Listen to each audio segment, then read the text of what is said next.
I don't know, probably? But yeah, recently Scott Cawthon appeared live on camera. You've probably heard it everywhere. But yeah, there's like 5 images tops of Scott, and it's pretty hard to find a good image of him, which is wild. Also, can we acknowledge the fact that he looks different in almost every photo? He's either a skinwalker or a shapeshifter. I guess it's up to viewer interpretation. March 9th, MatPat released his final video, which was fantastic, by the way. Very epic, very awesome. Loved it. Long story short, BAM!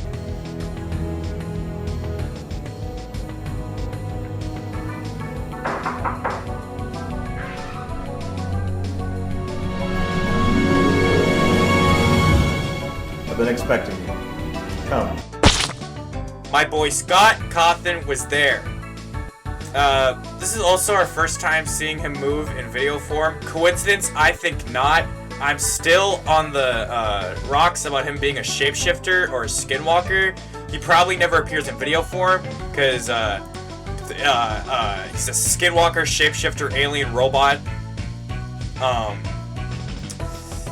That's not even a theory. That's just the truth. That's not a game theory or anything. That's just the fucking truth. Send this shit to whoever owns game theory now. Scott Cawthon, skinwalker, alien, robot, whatever. He's not a real person. That's my theory. That's my game theory. Send this shit to game theory. Yeah, Scott Cawthon's there. First time seeing him move in video form. That's crazy. That's wild. But it's great that we're seeing him. He's very handsome, very good looking, beautiful man right here. Love him. This is a great guy.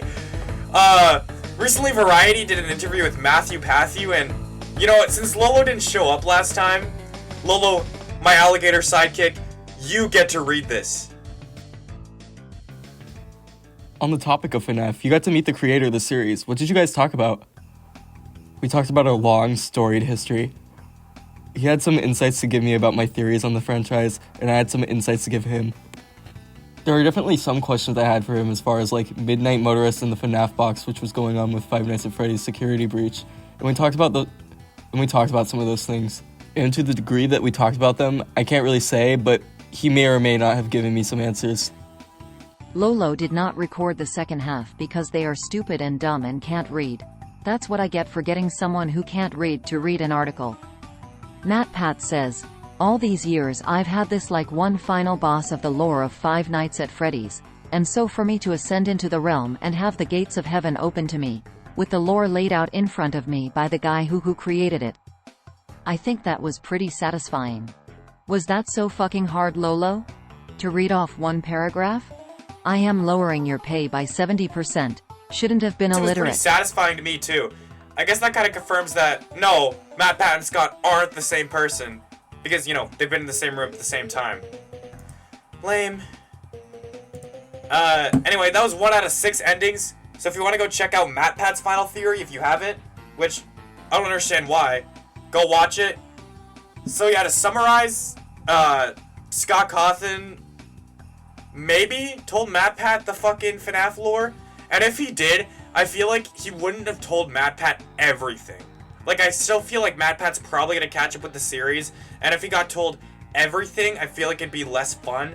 So he probably got told, like, a little bit of shit about the box, probably about FNAF 4, like, a little bit of the unanswered shit that was driving MatPat crazy. So it's probably just a little shit about that, maybe a little bit of, you know, FNAF security breach, but it probably wasn't anything huge like people are thinking. It's probably just a very small amount of stuff. I don't think he was straight up like, this is Five Nights at Freddy's, and he opens like a big book with like dust coming out, and he's like blows on it and like dust comes off of it. I don't think that happened, but again, up to viewer interpretation. He also probably asked about the that one FNAF book thing where like MatPat gives birth to Springtrap or some shit. Probably that, maybe. Probably asked about that. Which was probably a very awkward conversation. I could not imagine that would go well. Anyways, subscribe if you haven't. I'm gonna try to upload consistently again. Thanks for watching.